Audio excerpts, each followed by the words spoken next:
Welcome back to Murder in the Black. It's your host, MD. I'm here by myself. We're going to let Steph take a little bit of a break. You know, she does her thing. Grab your coffee if it's the morning, grab your lemonade if it's the afternoon, and your wine if it's the evening. Let's get into it. We're going to delve into some of the darkest depths of humanity's secrets and crimes. And we're going to unravel a tragic and chilling case of the story of Jaz Granderson. He was a community hero whose life was senselessly cut short.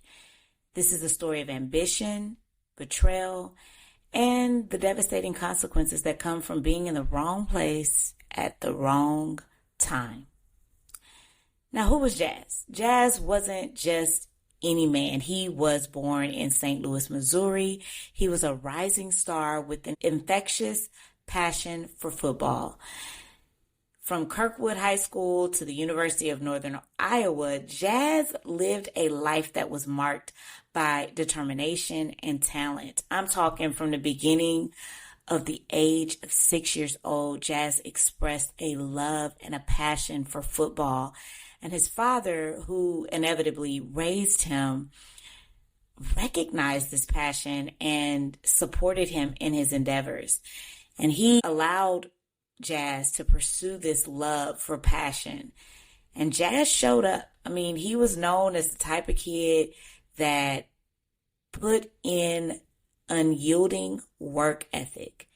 And in a day and age where doing just the bare minimum, this was extraordinary. Not only that, not only did his work ethic outshine most, but he had talent that matched that work ethic. He had speed, he had strong hands. He was arguably one of the best on the field in high school. Football was his world. It was his dream. And in 2015, he even earned a tryout with the Kansas City Chiefs. So I just want to pause right here because that in and of itself is a major accomplishment. To go from Little League football to high school to college, and then to get an opportunity to try out for a professional football team is simply extraordinary.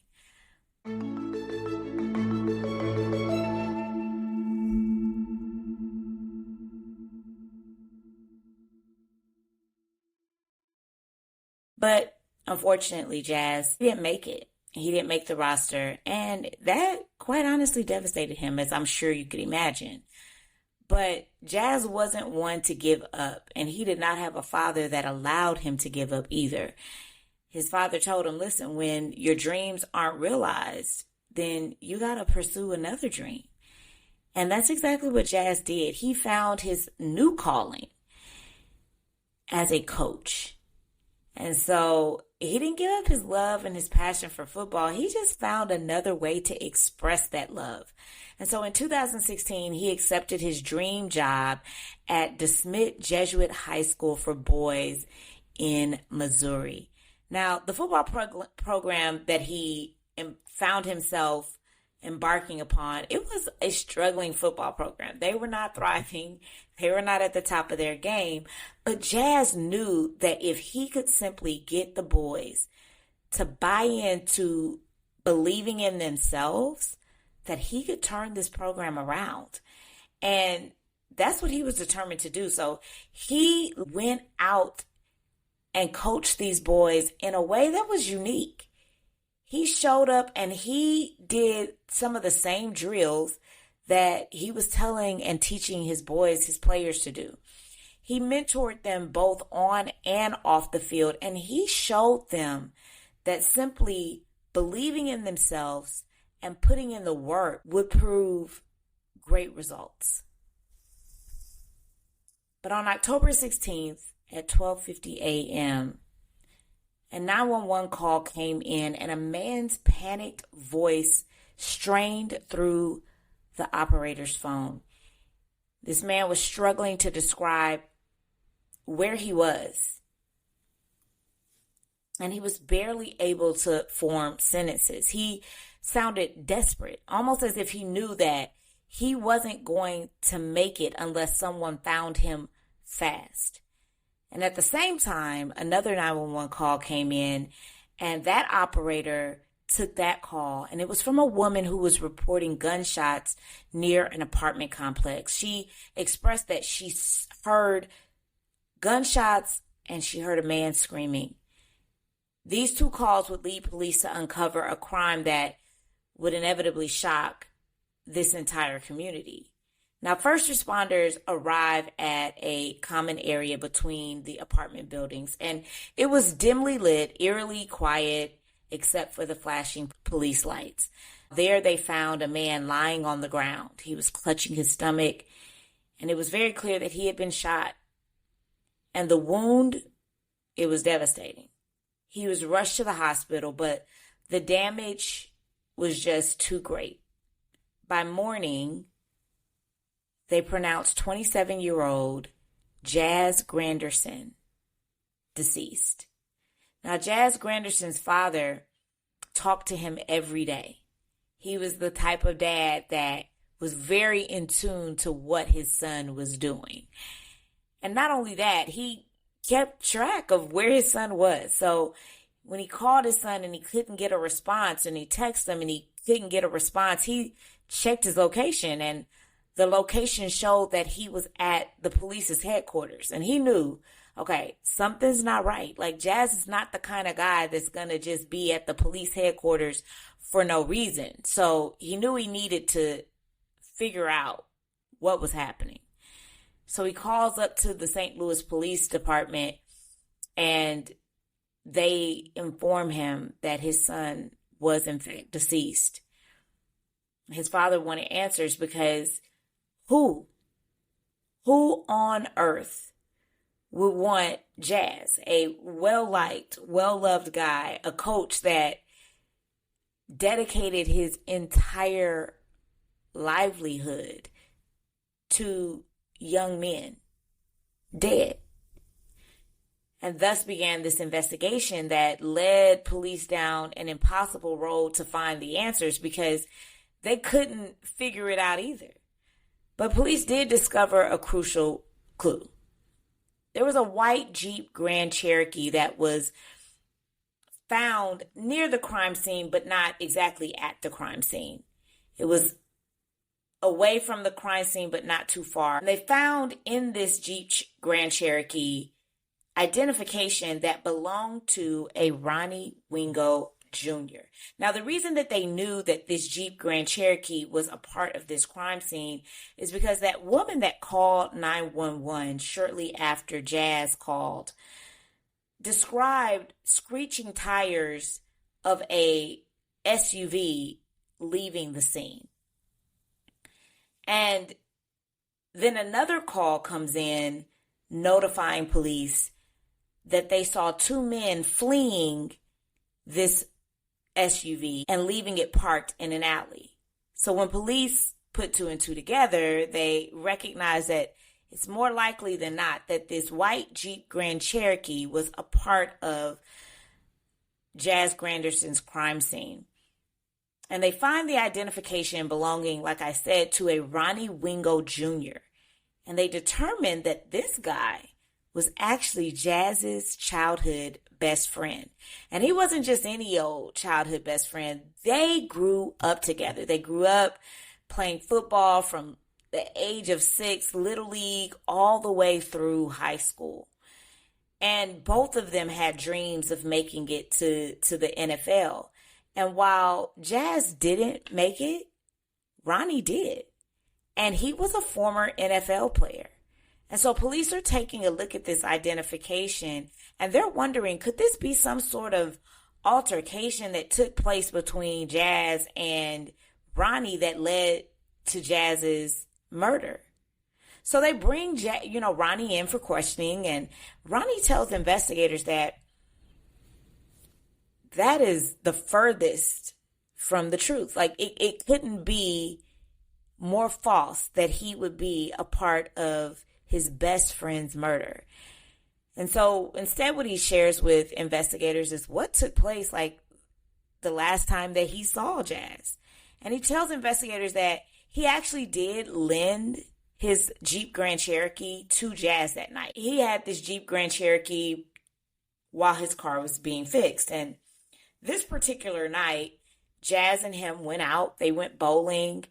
And after they went bowling, they came back to Ronnie's house. And this was not unusual for them. They would go hang out, and then they would find themselves back at Ronnie's house, where they would just hang out and chill and just shoot the breeze. But this particular night, when they got back to Ronnie's house, Jaz mentioned to Ronnie that he was planning on meeting up with the female friend. Now, Ronnie said, that wasn't too out of the usual, that Jaz may have some, friend that he was going to go meet up with. So he just kind of told him, all right, well, yeah, you can use my car and I'll see you later. Now, Ronnie expresses he doesn't know who this female was. Like, he didn't even ask Jaz for her name. He didn't ask any additional questions. It was like, oh, I'm going to go meet up with this girl. Ronnie's like, cool. And if you're young, you're single, you get this, like, right? Like, especially with men, because, I always joke with my husband that y'all don't ask second and third level questions, right? Like, it's enough that, oh, I'm going to go meet up with this girl. That's all they need to know. And I'm going to be back. Now, a girl, on the other hand, we're a little bit more in depth. We're going to ask, well, what's his name? Where is he? Send your location, right? We talked about this on this show. But that wasn't the case with Ronnie and Jaz. Ronnie was fine just knowing that his friend was going to go meet up with the girl and that Jaz would be back later on that night. But little did Ronnie know he would never see Jaz again.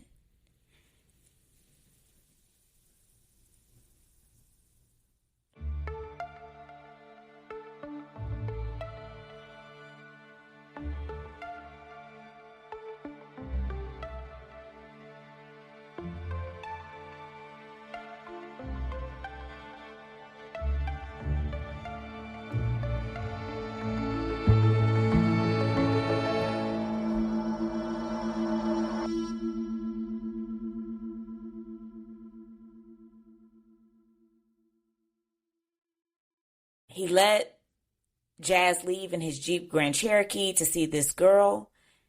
And the next thing he knows, he gets a call that Jaz had passed away.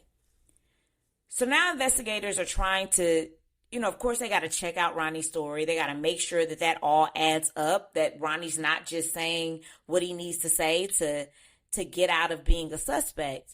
But they also need to find out, did Jaz meet up with some sort of a woman? And if so, who is she?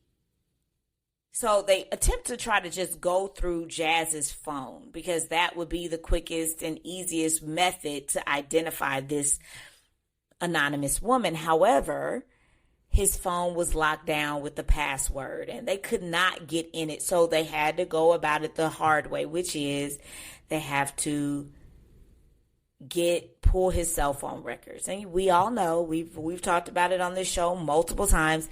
They got to go pull those cell phone records, which means they got to wait.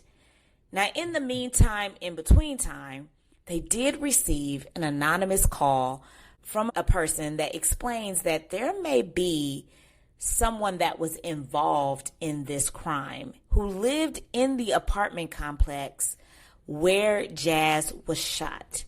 And her name was Destiny Logan. So police officers, they head to Destiny Logan's house and they speak to Destiny. And they learn that Destiny was home the night of the shooting, and she heard these tires screeching off, gunfire being shot. But she explains to them, like, I don't know Jaz. I've never heard of him. I've never seen him. I've never met him. And she only knew about the actual incident. And police do their due diligence, and Destiny checks out. Everything that she says checks out. And it's no evidence to link her to Jaz, to Ronnie, or to this white Jeep Grand Cherokee. And so they got to kind of shift and move in a different direction. Now, finally, the investigators were able to obtain Jaz's phone records to see if they could identify who this woman was that Jaz went to see the night of his murder. If there was a woman, right? They're still trying to just even validate whether that was true. The phone records point to Jaz speaking with a woman by the name of Jerica Dixon. And now when they talk to Jaz's family and they talk to his friends like Ronnie, and they say, are you familiar with a woman named Jerica Dixon? Nobody in Jaz's circle had ever heard of this woman before. But when they explore more into who Jerica was, they learned that she was a 23-year-old exotic dancer who lived in the same apartment complex where Jaz was shot. So she's definitely a woman of interest because she was somebody that Jaz was speaking to the night of the murder, and she lived in the apartment complex where Jaz was shot. So they go and they speak with Jerica because they want to figure out what, if anything, she has to do with this murder. Now, Jerica claims that she doesn't know Jaz. And she's like, I was home the entire night of the murder. Police are like, okay, just like with Destiny, they got to check this out. They can only validate whether or not somebody is saying or telling the truth. But when they go to validate Jerica's claims that she didn't know Jaz and that she was home the night of the murder, they take a look at her online activity, and that starts to raise some flags for investigators because they discovered that Jerica opened up a phone account, like one of the prepaid phone accounts, just days before Jaz was murdered. And then she deleted it immediately following Jaz's death. And so this is just extremely strange to police, and they're trying to figure out why would she do that. And then on her online activity, on her social media activity, it shows that she was friends with Jaz on this social media platform. So why would she say she doesn't know him? And why would she get a phone that she activates and then deletes subsequently following Jaz's death? And this same phone is the phone number that she is communicating with Jaz. So police, they are already like, something's not quite right. They don't know necessarily if she's involved, but they know she's lying. And that's enough to point more fingers at her and just dive a little deeper into what, if anything, Jerica has to do with this potential crime. Now, as they explore a little bit more into Jerica, they learned that this was not the first time that her name had been brought up in a criminal investigation. As a matter of fact, there started to emerge a pattern that just months before Jaz's murder, two other men linked to Jerica had experienced eerily similar circumstances after meeting her. And so I know you're sitting there saying, well, what eerily similar circumstances are you referring to, MD? Okay, let's dive into it. So on September 16, 2017, just a couple months prior to Jaz's murder, a guy named Tommy Anderson was robbed and shot. Now get this, in the same area that Jaz was robbed and murdered.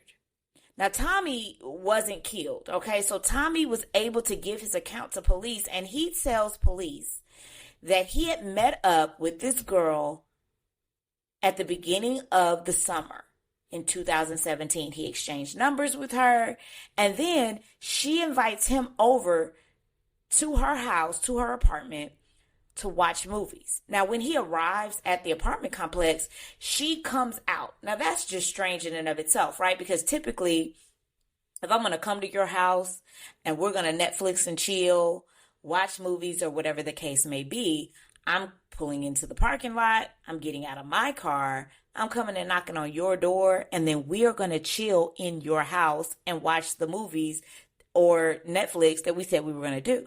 But that's not what happened with Tommy. Tommy pulls into the parking lot.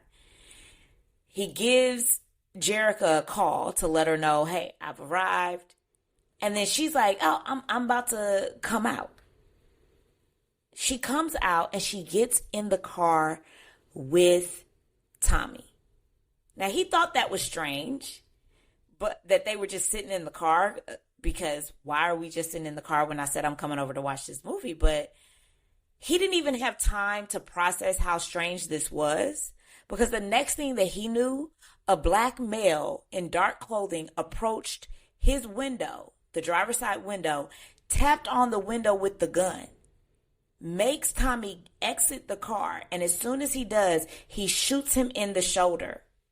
Now, Tommy, he's on adrenaline, and he starts to try to just get away. He's like trying to preserve his life. And so he's running, and he gets a certain distance away before he takes a look back. And when he looks back, he doesn't see anybody.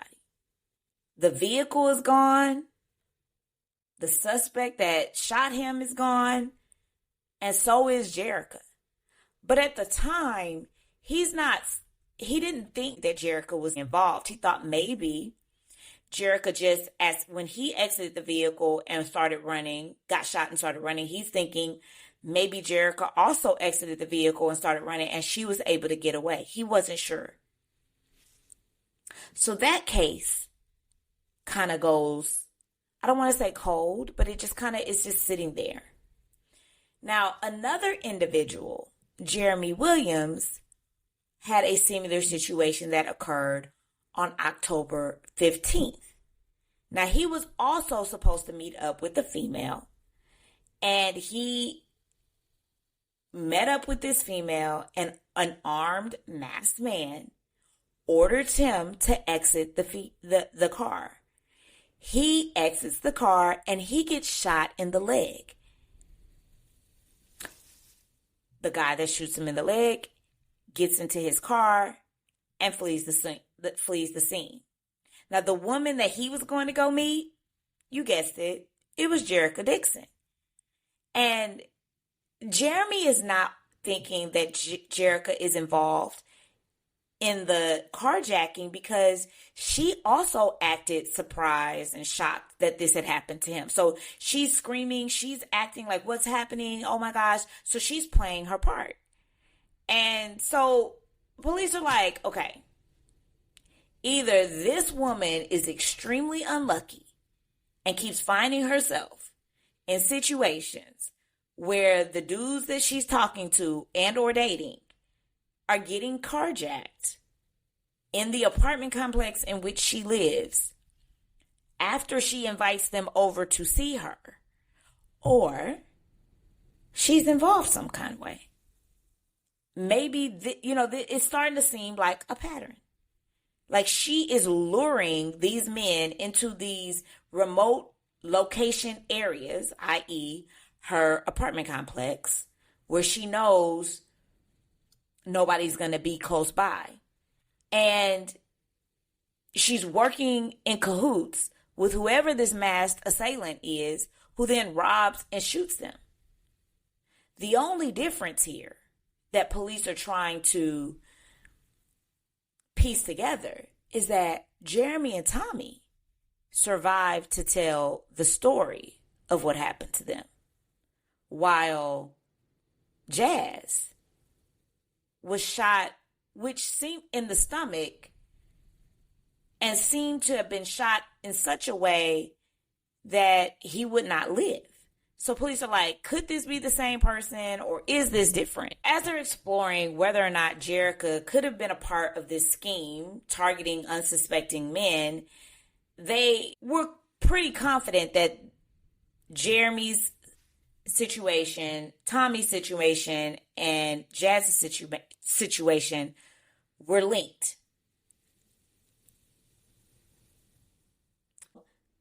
They pulled Jerica's phone records.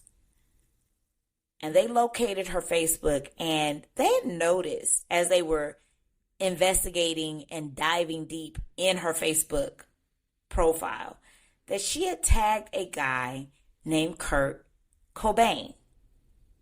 And so when they enter Kurt Cobain's name into the law enforcement database, what pulls up is another alias called Kirk Wallace. They were the same person. And Kirk Wallace / Kurt Cobain, well, he had a criminal history that spanned all the way back to 2009. And they were able to get his phone records, because this is a case of phone records. It showed that he was in the area where Jaz was shot at the same time of the shooting. And then they were able to track him to where the SUV was later recovered. So remember, I told you back in the beginning that the white Jeep Grand Cherokee, it was near the crime scene, but it wasn't at the crime scene. So it was at a different location. And they were able to track him in both locations at the same time that the locations were identified, right? So at the same time of the shooting and at the same time of where the SUV was reported to have been dropped. And so on November 15th, they knew that Kurt Cobain and Jerica Dixon were involved in some scheme of carjacking,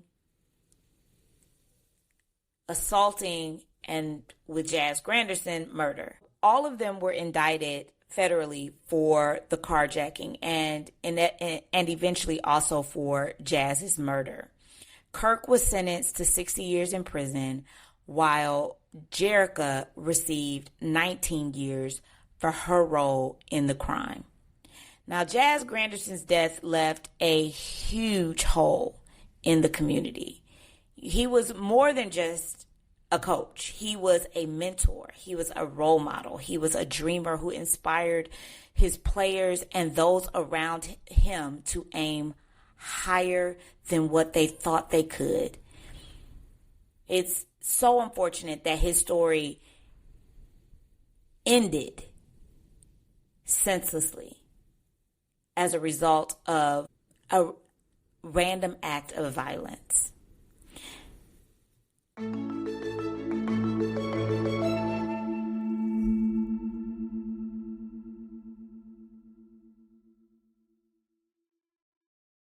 Now, my thoughts for this case is pretty simple. Is that greed is the love of money, and the love of money is the root of all evil. You know, it's just such a senseless crime.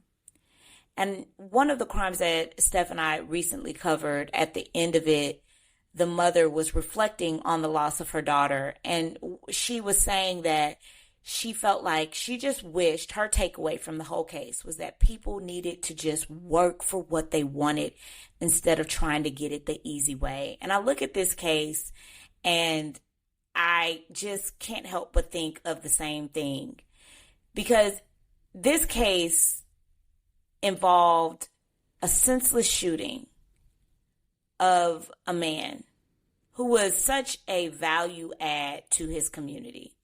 But the reason they shot him was because they wanted the vehicle that he had so that they could get some money off of the vehicle that he had, instead of just working for what it is that they wanted. You want a vehicle, you want a house, you want money, go to work. Like, literally, just go to work. And now he's dead and they're in jail for a very long time instead of simply going to work. And one of the former principals for Jaz Granderson reflected on whether or not he knew at the time of his death that he was being betrayed by this woman, or whether he was simply trying to protect her because he didn't know she knew. And I think it's probably true that he didn't know. Tommy Anderson, he didn't know. Jeremy Williams, he didn't know. They both thought that Jerica was an innocent bystander, only to find out that she was the Black Widow involved in the whole scheme, that she orchestrated it all behind the scenes. And, it's just so unfortunate. And for what? For a little bit of money? Not a lot of money either. Just a little bit of money. And money that they inevitably didn't even get to see, right? Because when they stole the car, they recognized they had to get rid of it quickly. So they didn't even get to send it to a chop block. They dumped it in the alley.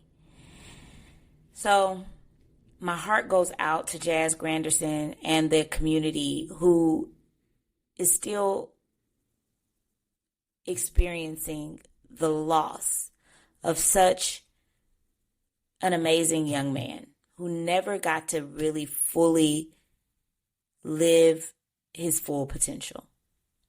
Now, I know that case was a bit quick, right? And I don't want to let you go with the quick case. So I want to tell you quickly about a case in Frisco, Texas, where Steph and I live, that's made national news. So if you're listening this week, you probably have heard about this case happening. So I'm going to quickly lay out the facts for you. And there's not a lot. Steph and I don't like to talk about cases that are brand new in the media or happening without a trial, without more details. But I thought there's enough to have a conversation. And I think it's an important conversation to have. So, and because it is happening in our backyard. So on April 2nd, 2025, on a sunny day here in Frisco, Texas, there was a UIL district track meet that was in full swing. Students were from multiple high schools here in the area. And if you live in this area, you know that there are several high schools within just Frisco, Texas. And so among them was 17-year-old Austin Metcalf, who was a junior at Memorial High School. It's one of the high schools here in Frisco. And then there was a 17-year-old Carmelo Anthony, who was from Centennial High School. And what began as a day of promised athletic competition turned into a national tragedy. And I say it's a national tragedy just simply because it's made national news. And at approximately 10 a.m., an altercation broke out in the bleachers. And witnesses reported that Carmelo Anthony, right, so the guy that was 17 years old, from Centennial, was sitting under a tent that was designated for Memorial High School athletes. Now, I want you guys to understand that while it was sunny that morning, it started to rain, okay? And so this tent was there to, protect from the elements, not just rain, just the weather. And so Carmelo was sitting underneath the memorial tent, even though he was a Centennial student. And Austin Metcalf, who was a Memorial student, approached him and told him he needed to move. Now, what followed was a heated exchange between Austin and Carmelo, and we don't know what was said. We have speculations. We have witnesses that have said what was said, but at the end of the day, I'm not going to dive into the nuances of that. We know that there was a heated exchange that took place between Austin and Carmelo. Now, according to witnesses, and I say according to witnesses because we don't know, Anthony allegedly reached into his bag and he warned Metcalf, stay away. If you touch me, you're going to see what happens. And Austin Metcalf, he called his bluff and he was attempted to physically remove Anthony from the tent, Well, once this happened, Anthony pulled out a knife and stabbed Austin in his chest. First responders arrived quickly on the scene, but the wound to Austin's chest was fatal.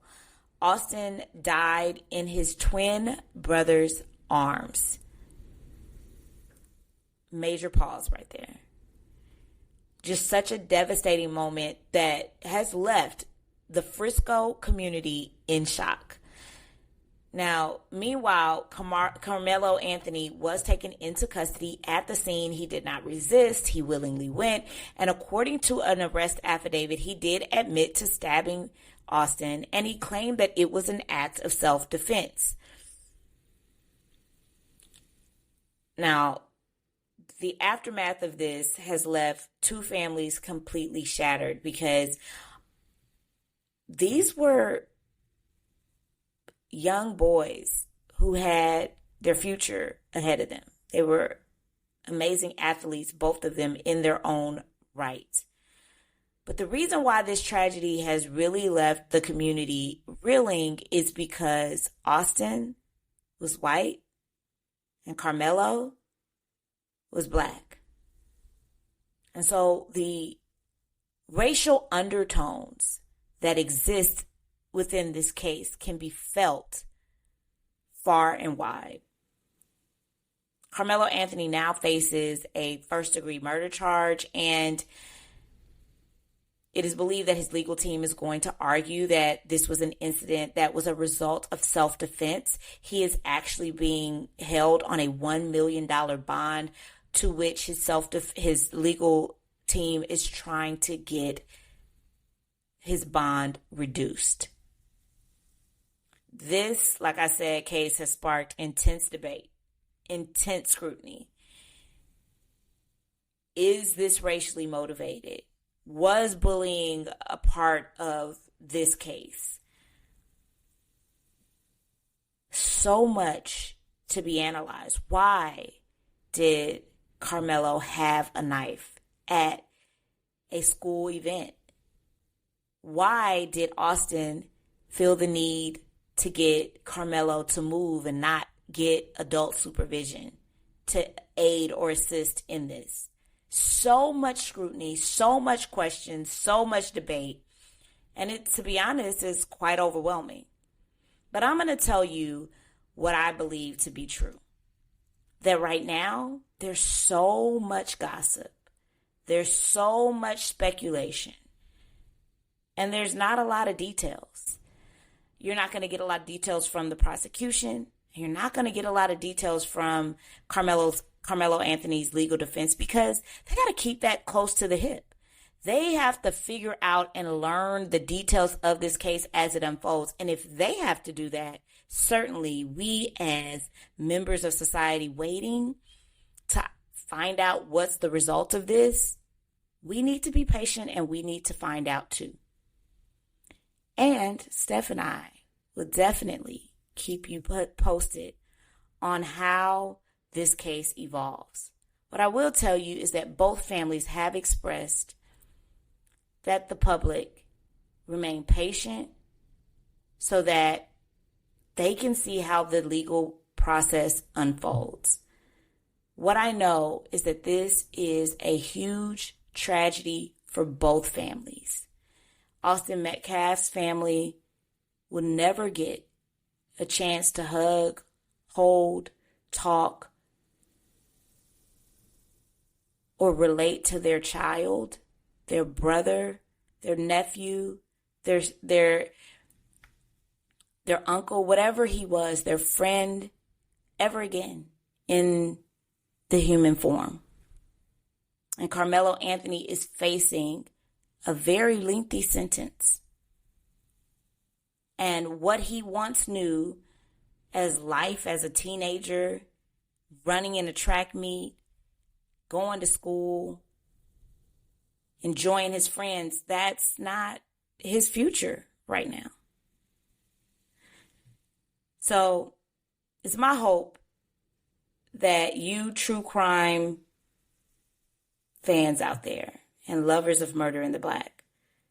We'll wait and see how this case unfolds. Allow the justice system to do what it does. And it's not always perfect. I'm here to tell you, as an attorney, it is definitely not always perfect. But we definitely need more facts to uncover what truly happened.